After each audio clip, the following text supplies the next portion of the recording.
Hey guys, before I start blabbing here, I'm going to light my candle because this is part of my new winter routine. I purposefully bought this candle so that I can have this sitting in my office. And then every time I either sit down here to work or start filming, I have the cozy, comfy vibes already set for us. So now that she's lit, y'all, I really want to start a new crochet project today. This is something that's been sitting on my to-do list since like midsummer. I genuinely thought I was going to get a head start on this project and have this virtually completed by the time that like fall and winter hit. Here we are at the end of November and I still haven't even begun to touch this project. I had to go digging this out of storage, but if you guys can remember this project from over 2 years ago, this was the first ever sweater that I made for Suki, but I've really been wanting to go back and kind of rework this and make a pattern for this. As you can see, this sweater has a very distinctive stitch pattern to it, which is the first thing that really calls me to it. I like that it's a step up from basic, so I definitely want to re-implement this. And obviously the sweater no longer fits Suki. It's kind of sad looking back just how tiny she once was. Something else I also want to like rework and adjust are the armholes. Obviously at the time, her being like 2 months old, her arms were like little twigs, which made it really simple and easy to make this pattern. But now that she's an adult dog, she's a little bit bigger, I do kind of need to find a way to make this pattern more adjustable for larger sized dogs or even cats, if you will. In my personal opinion though, the standout point with this pattern has to be the yarn that I used. So I did end up picking up only one ball of this yarn. And yes, this is the infamous Lang Yarns Cloud line. To me, this yarn is truly scrumptious. It's very, very fluffy. It's got a hollow core to it. So you could label this as a chainette construction. It's just so fluffy. So this is colorway number 13. I will say it's a little bit more bold, a little bit more vibrant than the colorways I typically go with. When I was looking around online, I think this color palette right here is what really drew me. I don't really think I can go wrong using any of the colorways for a little doggy sweater. So that's what I intend to get started on today. I've honestly been dealing with a little bit of project paralysis. Heading into winter, there are so many larger projects that I've really been invested in working on. But because I've been spending so much of my free time solely just like researching and planning and trying to put together how I want each project to look, which does sound very productive and like efficient to plan everything ahead of time, I've just been stuck so much in the world of planning that actually getting to the doing part has been really difficult, which is what I like to call project paralysis. And then at the same time, because so many of these projects are going to be quite the time commitment, it is a little bit daunting to get started just to like jump in head first, which is why I think I really want to start off my winter season by making this doggy sweater, because in theory the smaller project should be a little bit quicker to work up. This is me purely holding myself accountable and encouraging myself to get out of the planning phase.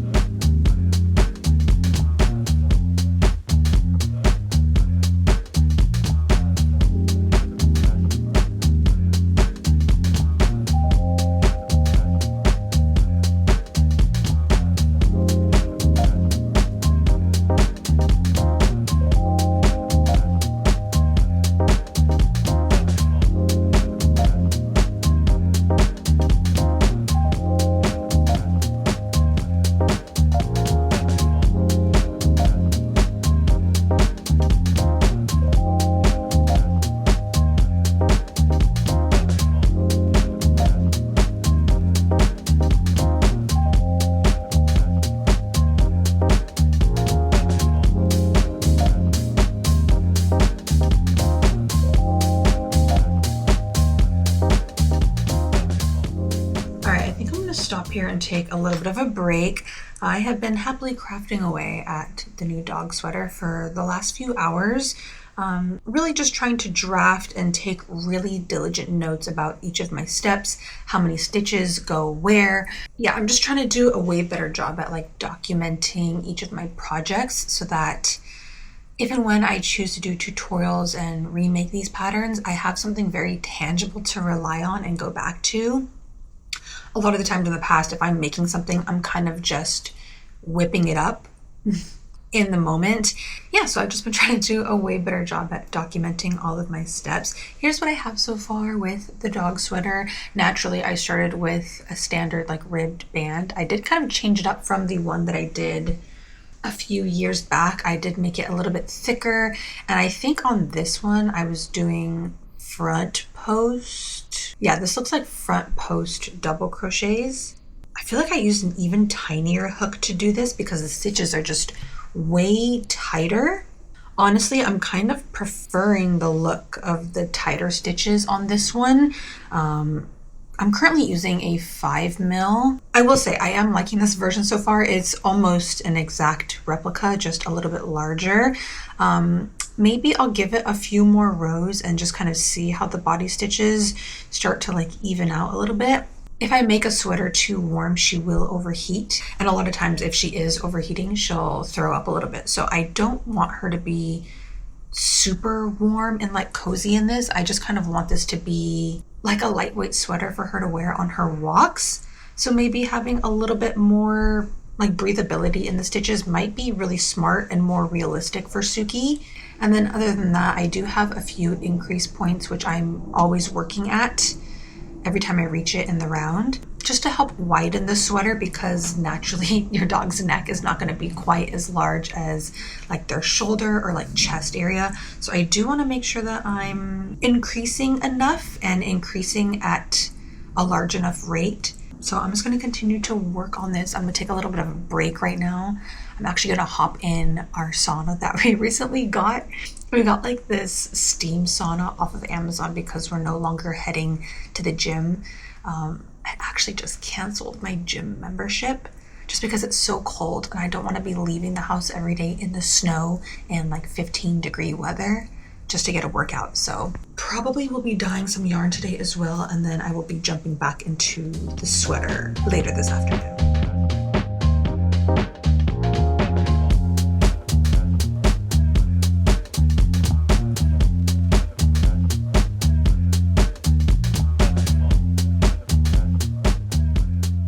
It is the start of another beautiful day and I'm ready to get back to work. I don't really think I've had too much progress since the last time I updated you guys, but I do have to try this onto Suki here in a moment. I have already had a morning coffee to start my day, but because today's a Sunday, I'm thinking about slowing down a little bit. I really want to make a warm cup of tea. Probably just going to sit out on the couch and watch some cartoons, but I've really been into slowing down on the weekends. I need to get the water boiling though. All right, our hot water is ready. And I think today I'm gonna be going with this is the apple cider rooibos tea by Lions Tea Exchange, who is actually the sponsor of today's video. They're an artisan tea company based out of Texas, and they offer a really wide range of conventional and functional teas with an emphasis on high quality luxury blends. Earlier this week, they sent over 4 of their different blends like raspberry elderflower rosé, apple cider rooibos, bourbon barrel chai, and I also have lemon ginseng. And I have to say that from the minute we opened these bags and took a whiff, you can tell just how extremely decadent these blends are. Oh my god, that's crazy how aromatic it is. I think at this point I've been an avid tea drinker for about the last 5 months because it's the only thing that really helps with my IBS. So having at least 1 tea a day is an absolute must for me. So needless to say, I have tried a handful of different teas from the supermarket, and by far the teas from Lions Tea Exchange blow everything else out of the water. Their tea bags are individually wrapped and made of PLA, which is compostable and free of microplastics. And unlike most tea bags, you can reuse your favorite blends for multiple applications. They make the signature flavors that you know and love, like Earl Grey and New York Breakfast, along with their functional blends like lemon ginseng, which is root-rich in antioxidants and anti-inflammatory properties. And if you're looking to treat yourself to some luxurious tea this winter, you can use my code AIRB and you will get 10% off your next order at checkout. And thank you again so much to Lions Tea Exchange for sponsoring today's video. I could chug this and make another one right now. She's already annoyed of me. I had to disturb her peace, and I'll give you a snack after, huh? All right, here we go. Oh my gosh, it's a baby. The neckband is perfect. It's like a little bit too big, but I would rather have it be a little bit oversized. Oh my gosh, this looks so good. Okay, I think we only need a couple more rows and then I can start working on the leg hole openings. We're so close. Suki. So beautiful. You stay. Stay. 2.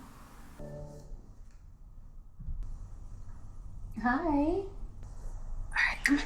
Sister, heard the term identified patient. Good girl.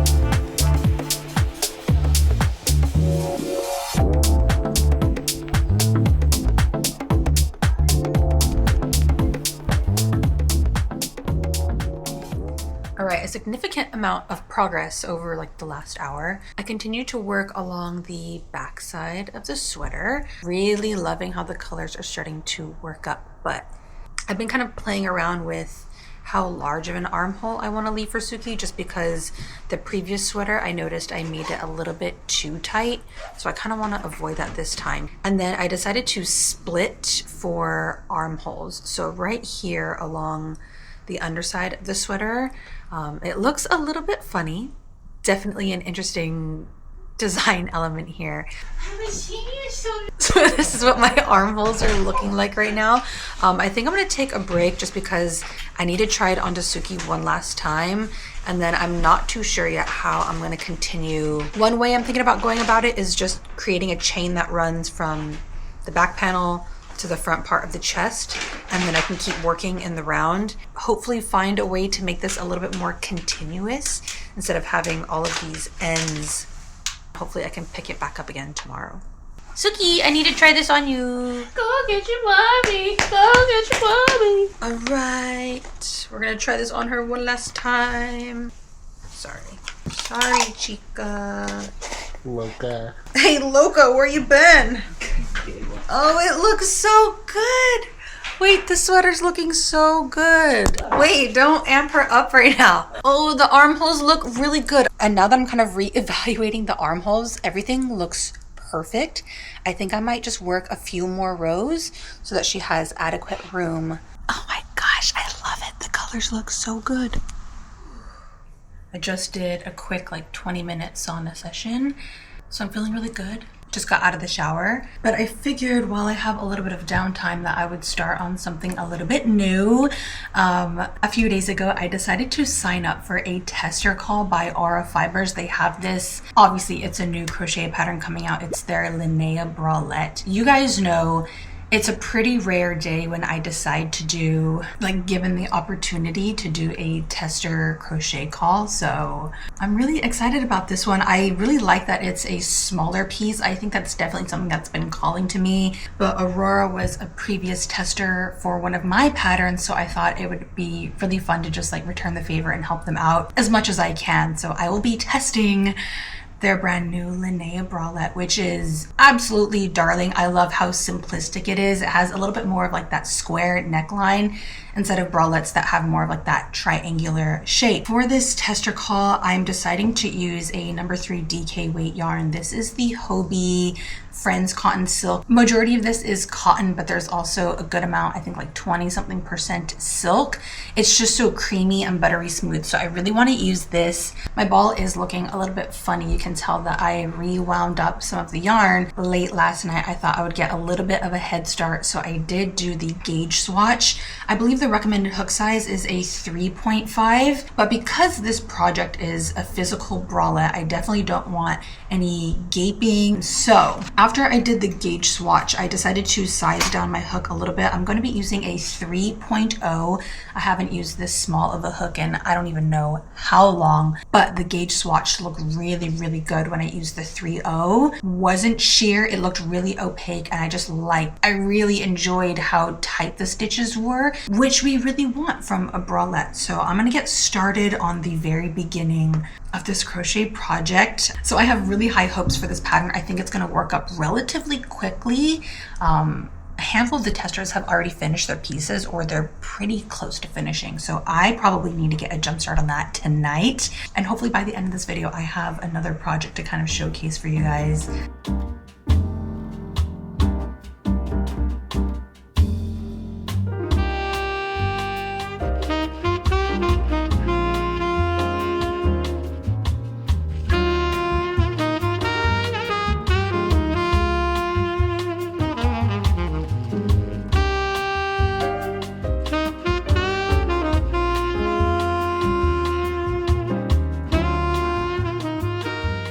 felt so bad, but I had to wake her up from her little nappy so that I could do another progress try on at this point. I tried to play around with a few different ways to work the armholes, and part of me felt just very set on trying to make this a pretty seamless piece. Seamless in the sense that we're not cutting and reattaching our yarn a bunch of times throughout the project, but I wasn't liking how it was looking, so I decided to opt for having to cut the yarn a few times. But ultimately, I do think that this looks the best. All right, let me see this, Papa. Let me see this, Papa. Oh, that looks so much better.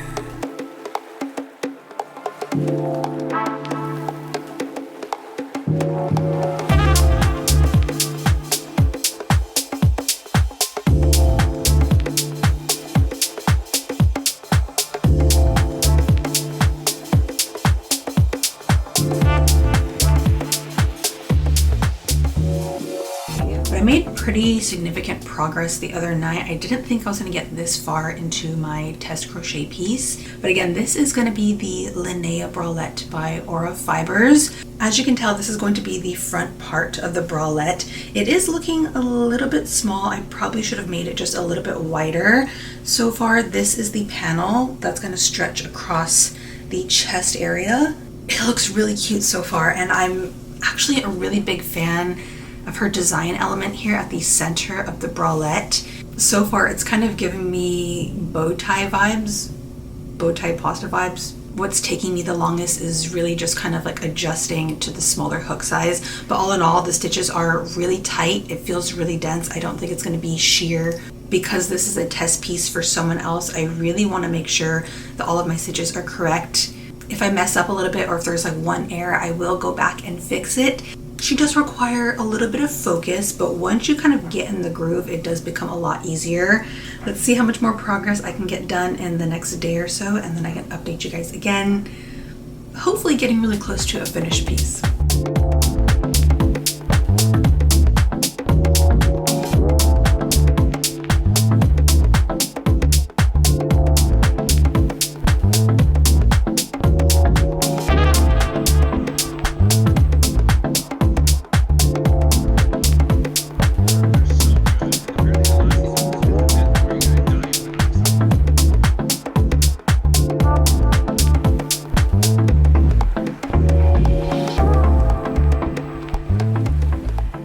I'm so excited. I finished up both of the whips that I was working on. It looks so good. Naturally, of course, we're going to do a little bit of a try on here. I figured we'd start with the Linea Bralette by aura.fibers. Do we see this? Do we see how delicate and like dainty and feminine it looks? So last night while I was watching a little bit of Netflix, I ended up finishing up the back band as well as the two bra straps. And then also noted within the pattern, she recommends to use some elastic threading, so I also crocheted just a few rows of elastic. I did do a little bit of a try on before I finished the entirety of the project, and I did notice that without the elastic threading, there's kind of, I'd say, a little bit of a gap between my skin and the bralette, so having that elastic in there really makes it like hug your chest. I won't lie, I'm feeling a little bit exposed right now, but I had to show you guys the finished bralette. This Linea Bralette hugs me so perfectly. Y'all, I've made a handful of bralettes in my day, but nothing quite like this. I'd have to say she's rather ingenious for the overall design and construction of this. Loving the ribbed effect that we get on every row. As I kind of showed you guys earlier, we have these like shorter stitches, which really helps to create more like this cinched technique right at the center, which might I say really helps to kind of enhance your girlies and make them look even better. But I'd love to hear your thoughts on aura.fibers bralette. I think it's absolutely perfect. And might I also add how impressed I am at the fact that this bralette isn't sheer at all. I was a little bit concerned that there would be some more like sheer sections, but just the way that the stitches are used and just how tightly dense my work was. And I mean, I don't think you can really see anything. I think this is the perfect piece. I was so excited when I finished this one that I decided to start a second version. For all of those that are worried about there being a little bit of like sheerness, maybe I can recommend to you guys to use any type of colorway that is a little bit darker than your actual skin tone. So this is the start of my second Linea bralette. I'm currently using the Happy Place Melange, but this colorway is a little bit more like redishy orange, kind of like rusty, but it's melange because it's kind of mixed with that creamy color. But I think having a colorway like this will also really help to disguise any color of said possible nipple showing through. So yeah, I'm excited for this piece. Once this is finished, check over on my Instagram so you guys can see some more versions of the Linea bralette. I'm gonna put a shirt back on. All right, now comes the time for the dog sweater reveal. I feel like this is very highly anticipated, at least on my end, considering that I initially first drafted this almost 2 years ago. So can I get a drum roll, please? Ding. It looks so stinking good. Obviously it has very similar techniques and like shaping that I used on that very first one, but we've kind of refined it a little bit. Now I say that this project is completed, but in theory I'm still kind of messing around with the armholes. I love the idea of adding like some cuff or like a sleeve or even like a long sleeve, but I started working on it yesterday and honestly I'm not sure how I'm liking it on this pattern. I think part of it has to do with the fact that Suki's arms are really wide just because she has so much fur. So I need my armholes large enough to accommodate for all of that volume. But now that I'm going in and adding some work in the round to make sleeves, I just feel like it's sitting a little bit funny, like it just doesn't look quite right. So I'm still kind of fidgeting around with the possibility of adding sleeves onto this. But part of me also thinks I might just frog back the few rows that I have and leave it as a short sleeve option, because honestly, these armhole openings are quite darling, and just as it is like this, I feel like it sits perfectly on Suki. And then I've left enough of a wide opening so that if she were to go potty outside in this, we're not going to get it messy. She's not going to soil it. I try really hard to think realistically about the functionality of like dog sweaters, so I just really love having a shorter underbelly and then a longer top part of the sweater. Can we just get a moment of silence, a moment of appreciation for how the Laying Yarns cloud works up? And then as for the shaping on the dog sweater, I'm really proud of this. And then I started working some decreases to kind of shape kind of like that natural curvature that at least my dog has. So we've got the shaping right there. And then something else I'm kind of playing around with is either having more of like a rectangular back so that there's not this curve on the backside, but also I love when dog sweaters kind of hug the hump or like the backside of the dog. So I worked with a few more decrease stitches along these last few rows just to kind of create more of that U shape. So there is a little bit of like technicalities and math that we had to do on the lower end, but overall, I mean, hello, this looks like something you could have purchased at like Coach or something. But without further ado, we should probably give you guys a last minute visual try on. Give mommy this ball. Good girl. This fits her perfectly. I honestly thought there was gonna have to be a little bit of changes, but that just kind of goes to show you that if you use a measuring tape along with trying your pieces on, you're gonna get the most immaculate fitting garment. We have the gorgeous rainbow ribbed neckband moving down into the armholes and the chest section. As you can see, the underbelly stops just perfectly on her. And then as I was talking about, with this more rounded curve on the backside of the sweater, I feel like it lays so perfectly on her. So I might be buying a few more balls of the Laying Cloud yarn just so that we can have a few different options for colorful sweaters. I just have to hold you like this so that we can show them the underside of the belly. But look at this.